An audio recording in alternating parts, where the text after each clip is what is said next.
Today I'm breaking down Southside, the production, the writing, and how we got to the final song that's on my debut project, Tones and Silhouettes. So this all started when we were out in Ghana for a writing camp. This was probably about 3 years ago or so.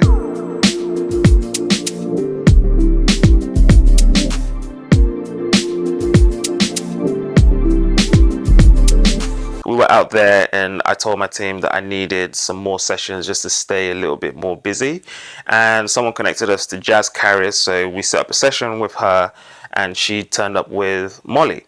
So in the session I started playing some beats and then Jazz was keeping them to the side saying, I like that, keep that, I like that, keep that, I'll take that, keep that, I'll take that, keep that. And then I played the Southside instrumental. I leave it on loop, everyone's vibing, you know, humming, phones out, everyone's recording voice notes of different ideas here and there. So Jazz then had an idea for a melody which she cut, and then we kind of arranged it, stitched it together, and that became the chorus. So let me break down the instrumental bit and then we can get into the songwriting process and how we ended up with Southside. For this one I wanted to start off with the drums because I really needed the Afro swing to just drive the entire track. So I came up with this drum pattern.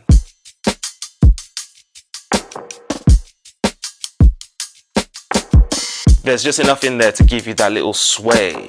Kind of like when the wind is just blowing against a curtain and you're just swaying like, yeah. And what I usually do after that is to lay some chords. I'll just sit with the piano and mess around, and then when something sticks, I just play it or record it and chop it up, and you know, that will be it. So I came up with these chords and I tried to keep the voice in quite simple so that the emotion can be felt in the progression of the chords.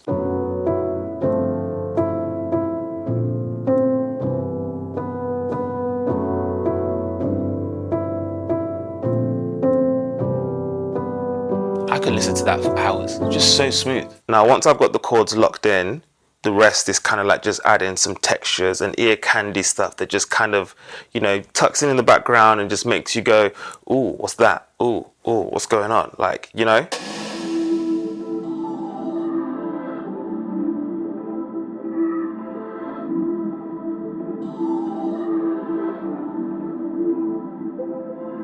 Then you've got this rhythm section, which is kind of like the pulse of the entire song, where it kind of like just gives it a bit more energy so everything doesn't just drag down.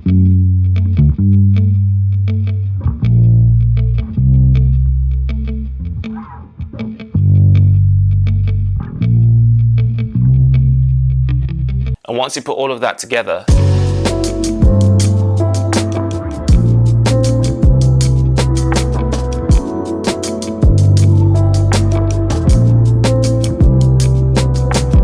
now let's talk about the writing bit. We've got Jazz, Molly, my manager, my engineer, and myself, and we're in this room vibing to this beat, you know, chilling, talking about Dirty December and like how it's interesting that a lot of people from around the world come back to Ghana, come back to Nigeria at a certain point in the year just to catch a vibe. So we thought, why don't we write a song about coming back down to the Southside? So yes, that's what the Southside is all about. It's all about Dirty December in a way. Jazz grabs the mic, laying down some melodies. Molly's putting pen to paper. Everyone's chipping in here and there. And next thing you know, we have the chorus. Won't you come back to the Southside, Southside, my side?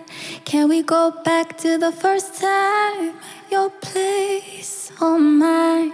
Liquor and liquor, bit of sunshine, blue skies on this side. We can slow dance in the moonlight all night, Southside. And before the session ended, Jazz came up with a verse, Molly came up with a verse, and we kind of had a bit of a structure for the song. Now this is where it gets interesting. The song sits on my hard drive for a minute. And by a minute, I mean close to over a year. So while I'm compiling songs for Tones and Silhouettes, I come across Southside and I go, this is perfect. I need this on this project. We'll reach out to Jazz and Molly and ask them if they would still like us to use their vocals on the track or if they're happy for us to replace it with someone else. Long story short, we end up replacing their vocals with my very good friend, Lusanda. Now, if you don't know Lusanda, you need to know. She has one of the best vocals that I have ever heard. She's so talented, and I send Lusanda the song. I'm like, yo, what do you think about this? I need you to cut some vocals for me. Lusanda goes, oh my God, I love it. This is amazing. Give me a week. I'll send you the stems. I'm like, Perfect, cool. 2 days later, she sends me the stems and I'm like, thank you, Lusanda. So I ended up spending a couple of weeks mixing it all together, blending it in, making sure it sounds as natural as possible. And that's how Southside was born, which was the third single that I released from my projects, Tones and Silhouettes. So go check it out and stay tuned for more breakdowns of songs that I have done on Tones and Silhouettes.